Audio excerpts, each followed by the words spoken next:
It is time for our 2025 planning video.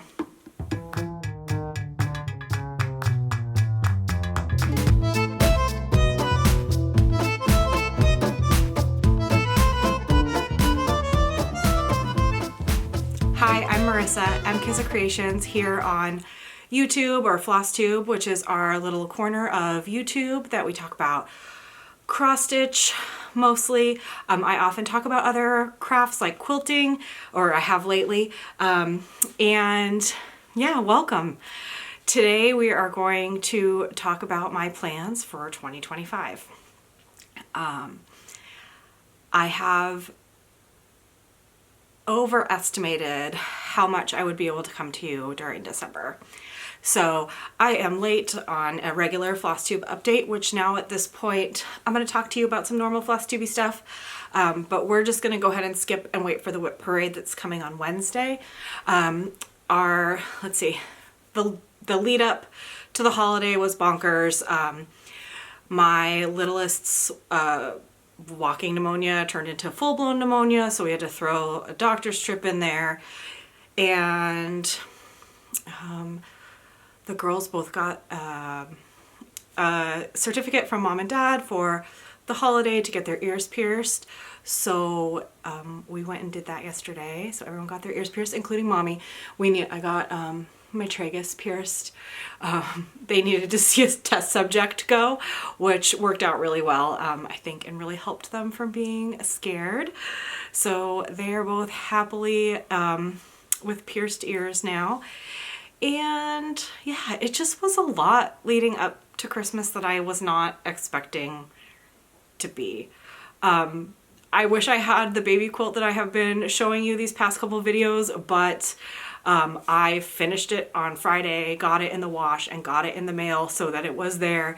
It arrived at my in-laws' house my brother and sister-in-law's house on Christmas Eve. So that was really exciting. It got there, it was there for Christmas.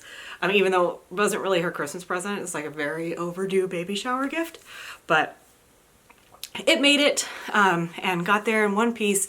I was like watching the tracking like a hawk. If you've ever sent cross stitch in the mail to either be framed or as a gift, or even if you've sent a quilt in the mail, I feel like like that is so much love and hard work that went into that project that like when if it doesn't get there, it's just gonna like there's no amount of insurance you can put on that package that is gonna make you feel okay with it being there.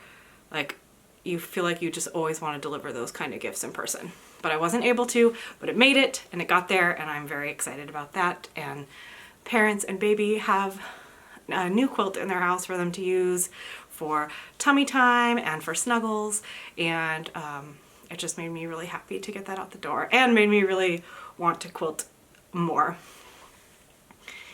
So I have an idea. I'm going to mention it at the beginning of this video because otherwise sometimes stuff gets lost at the end. I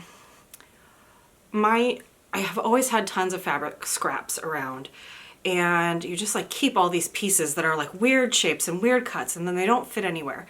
So as I was finishing up this quilt, I was taking whatever pieces I had left over, and I know this is not a new concept, but it like finally sunk in with me that this is something that I need to do to help organize my craft stash, which I feel like we all probably have a lot of. So I started cutting it into either a 2-inch square or a 3-inch square or a 5-inch square. And I have always had dreams, lofty dreams, of a postage stamp quilt and a half square triangle quilt. And if you don't know what those are, a postage stamp quilt, some people use 1.5 inch squares when they do that, so that your little squares in your quilt are like literally the size of a postage stamp. I cut my squares into 2 inches, so with seam allowance, that would be 1.5 inch square, which I think is better for being able to like either fussy cut or show off a pattern than just that little tiny postage stamp. But I have a dream of like a rainbow postage stamp quilt that has no repeat fabrics in it. So if you are a quilter or you sew bags or you have a lot of little extra things around and this is something that interests you, please let me know, because I am thinking about putting together a swap where we would each send like 10 little 2-inch squares or 3-inch squares to like 5 different people.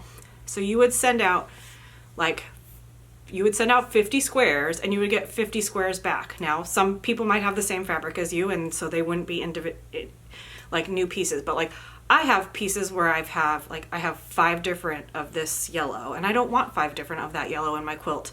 So I would send 4 of them out into the world, into different people, and then I would hopefully get some yellows back, or I don't know. And so I'm thinking about organizing it by color, for like by month for color.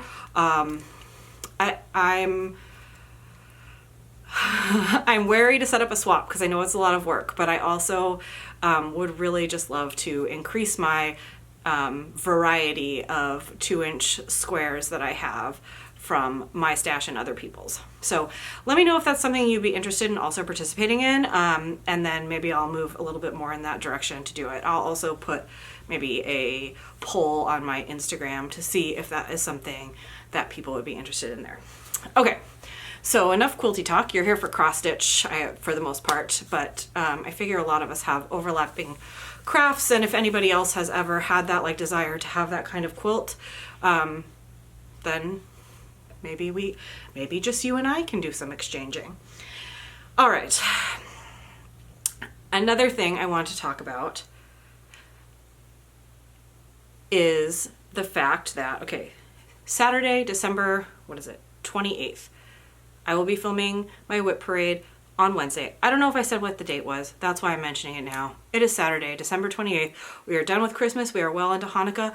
It was so stinking cool this year to like shut down Christmas Day, like essentially like finish up, wrap it up, presents done, and then make dinner, and like light the candles and start Hanukkah and like just kind of go into the next holiday.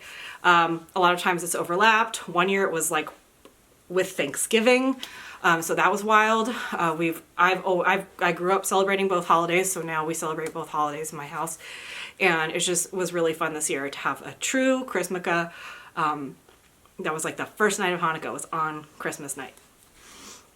So if you celebrate, happy Hanukkah. It is now Hanukkah. We are on night 4.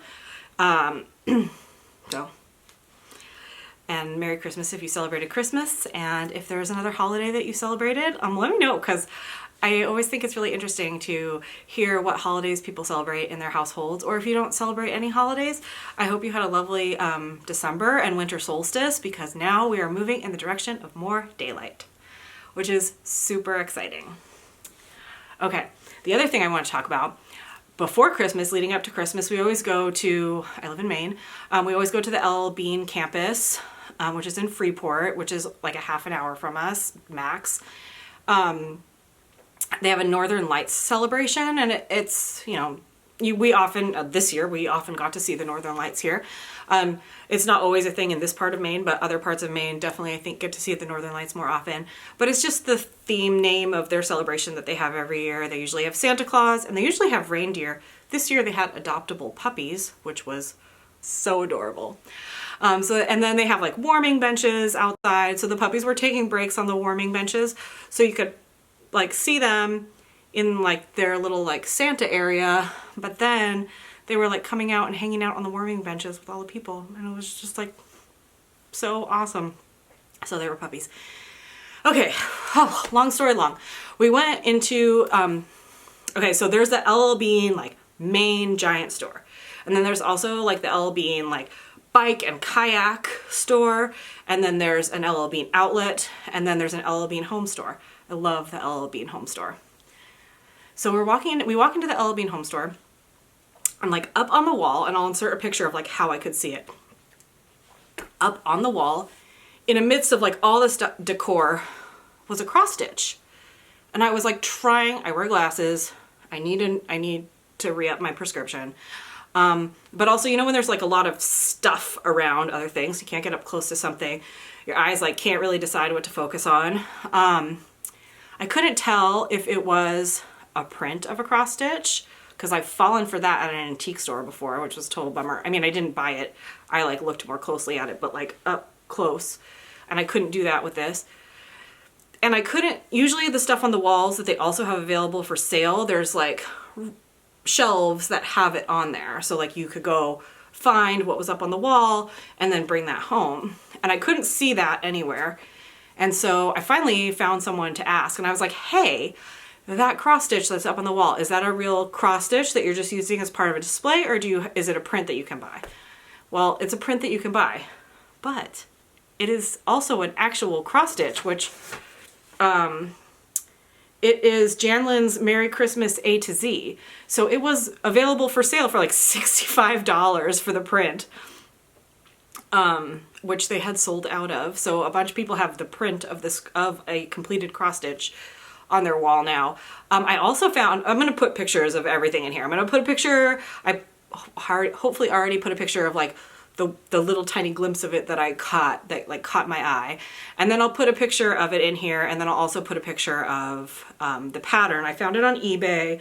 You're paying between $35 and $40 for a completed kit. I don't think it's available new anymore, but I thought that was kind of wild. I'm also going to put two other pictures. There was like a freeform cross stitch print that someone had done. Like obviously there was no pattern. They just made X's on fabric, more like embroidery fabric, which I think you see a lot of on like tablecloths and things, but it was like a picture of like a duck hunt scene, I think.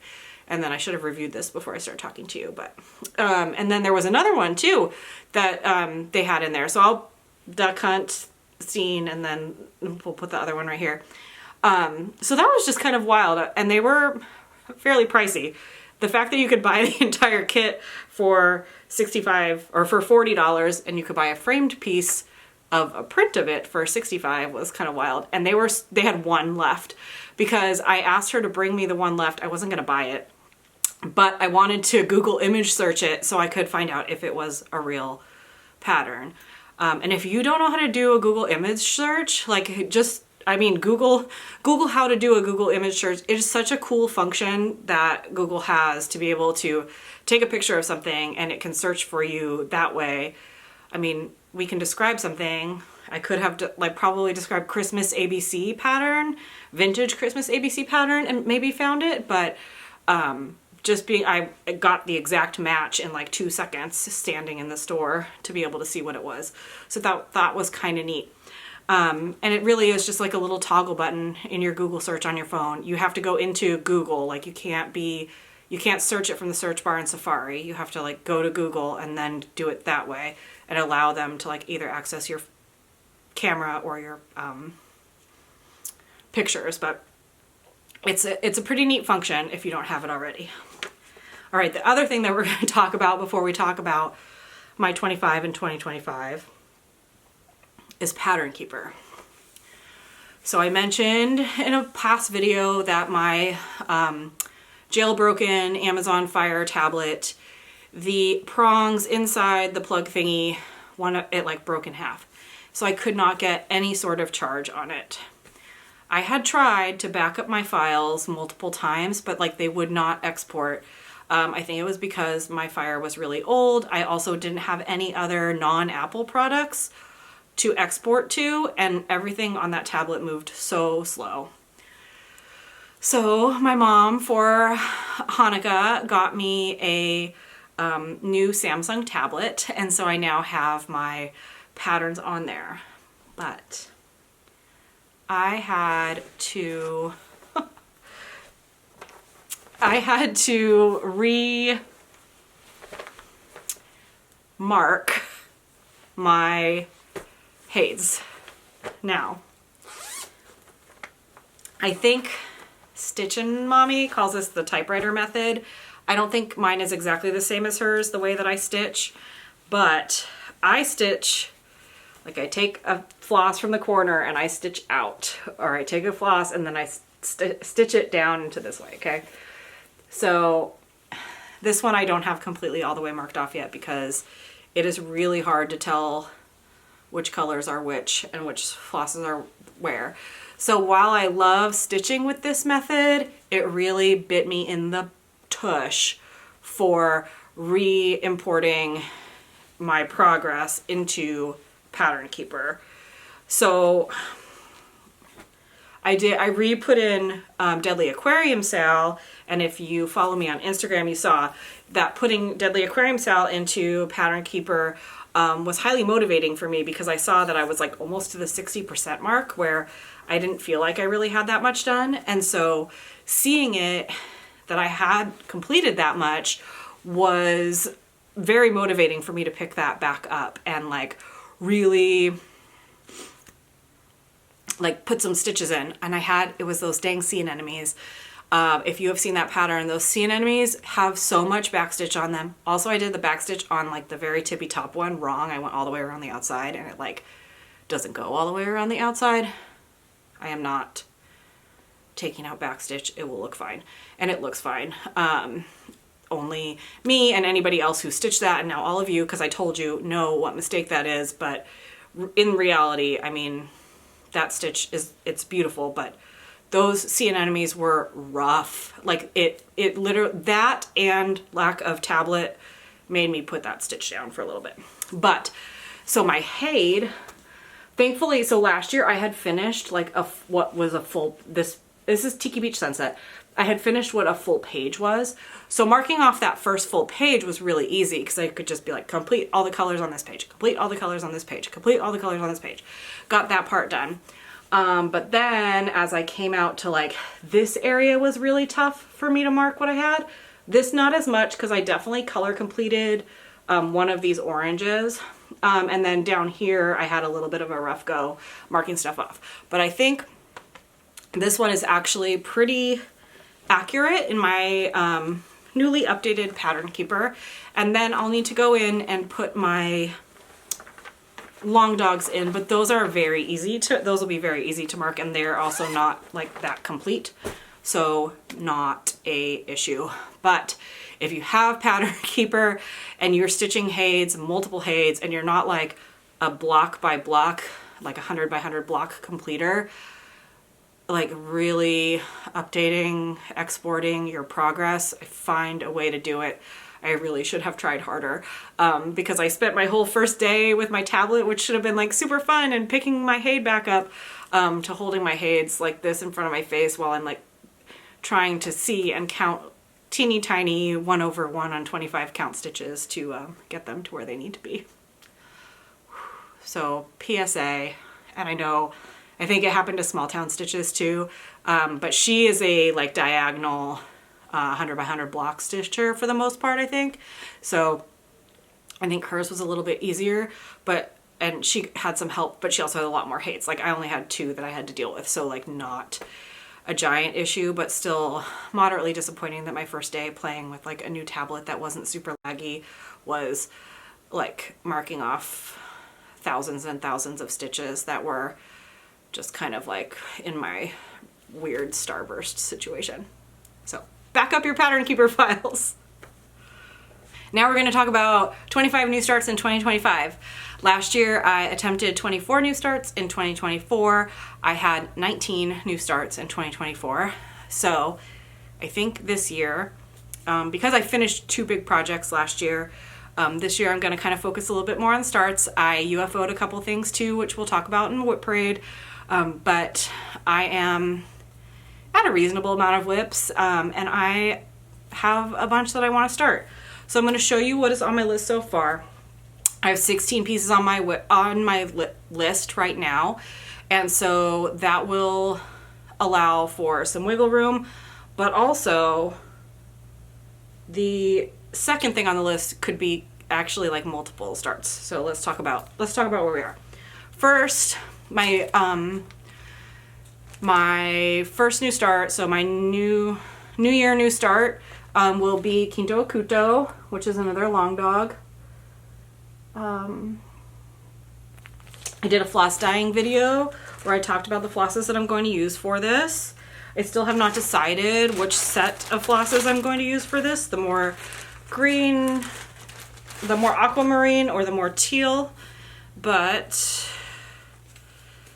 this is like the one that I have fabric for that I can show you right now. It's going to be on this like gray, this mottled gray.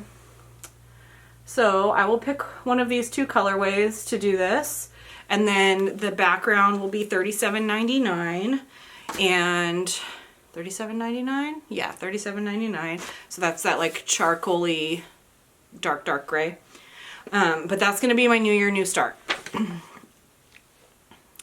If you're also starting a long dog in the new year, let me know. I would love to know what your New Year, New Start long dog is. I know a lot of people did Leap Day long dogs, so they're stitching them on the 29th, well, 28th of February, trying to get them done within the 4 years.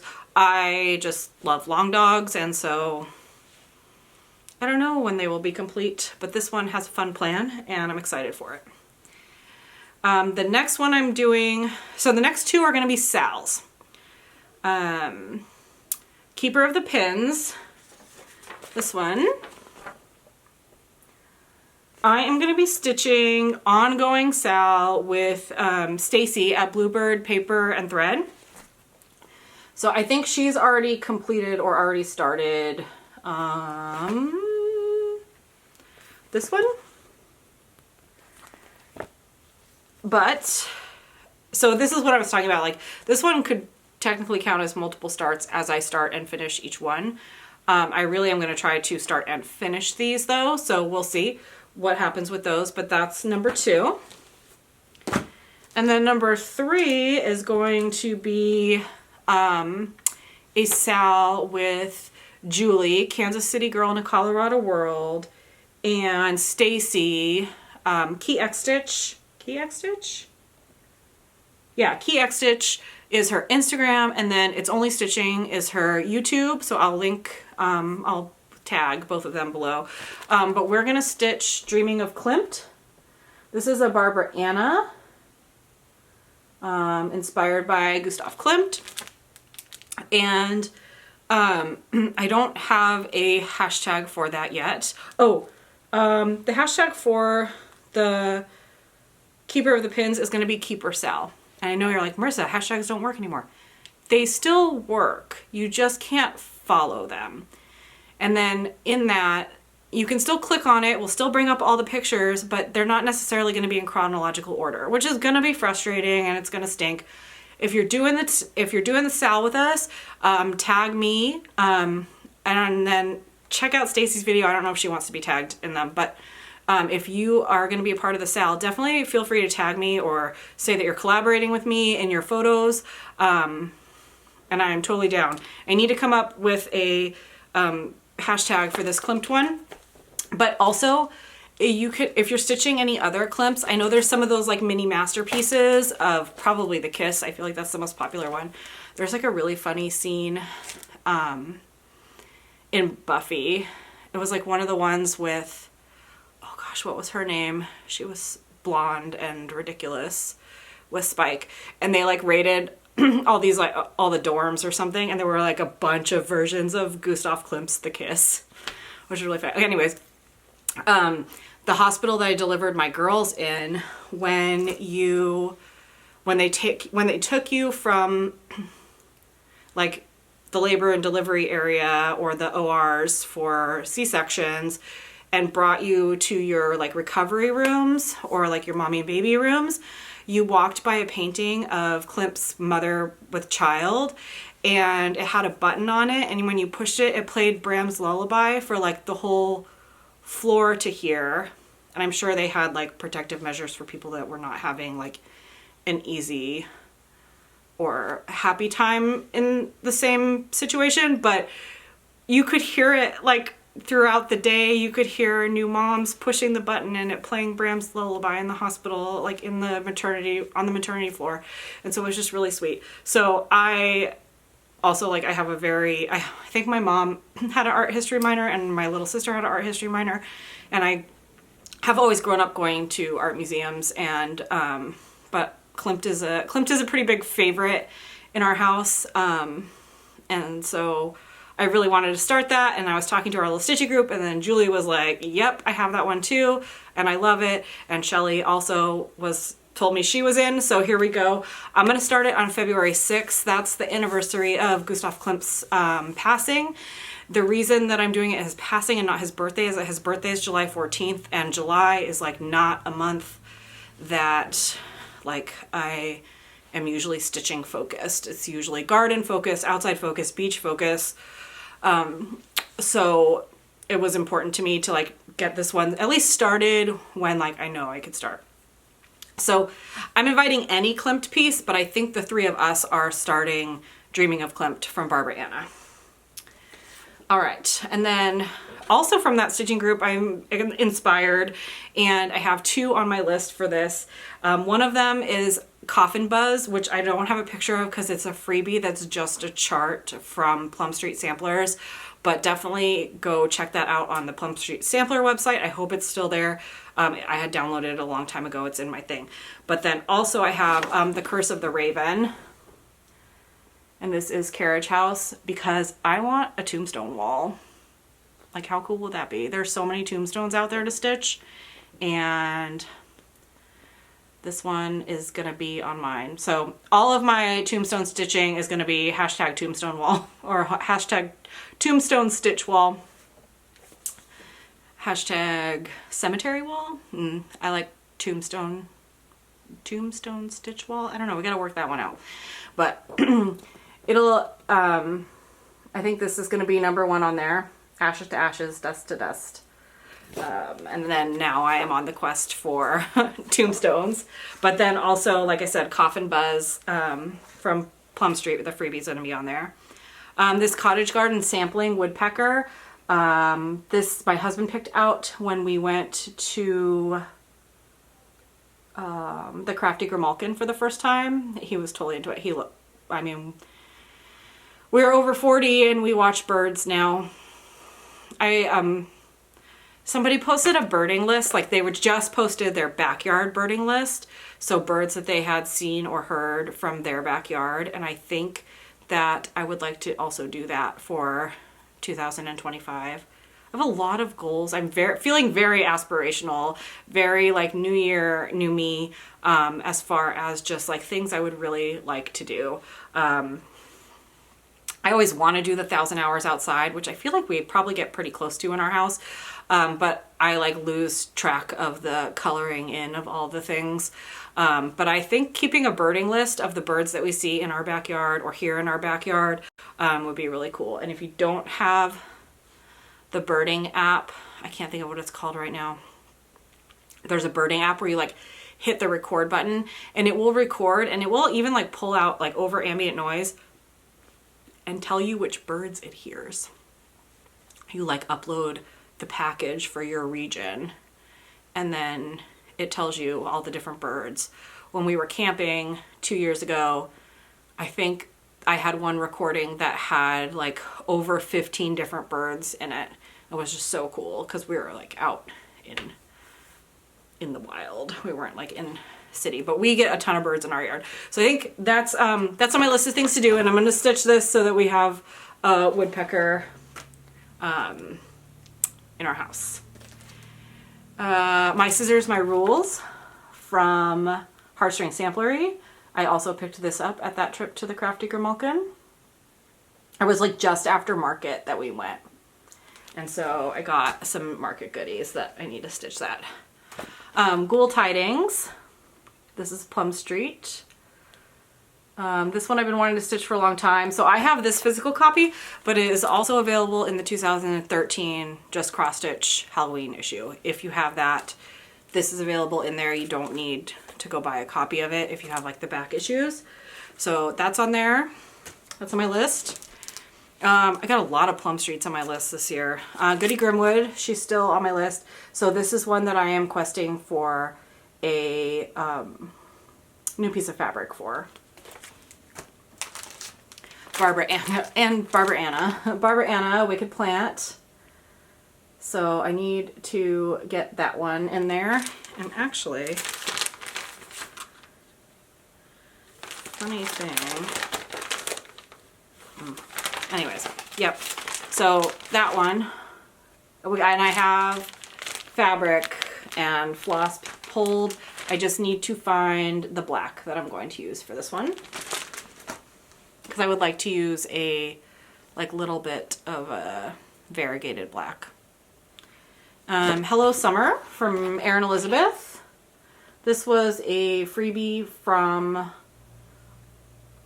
the main stitch retreat that is put on by Penny from the Daily Stitcher. So I would like to stitch that. And then these last 5 are all crossovers from my last list. So I have this little Mill Hill pumpkin kit.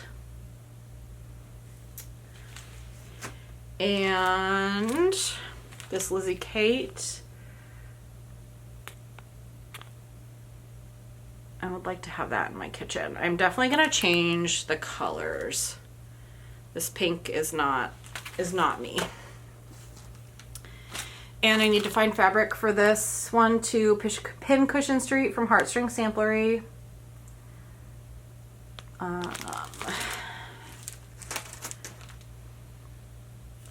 The Moons of, and I will be adjusting this a bit.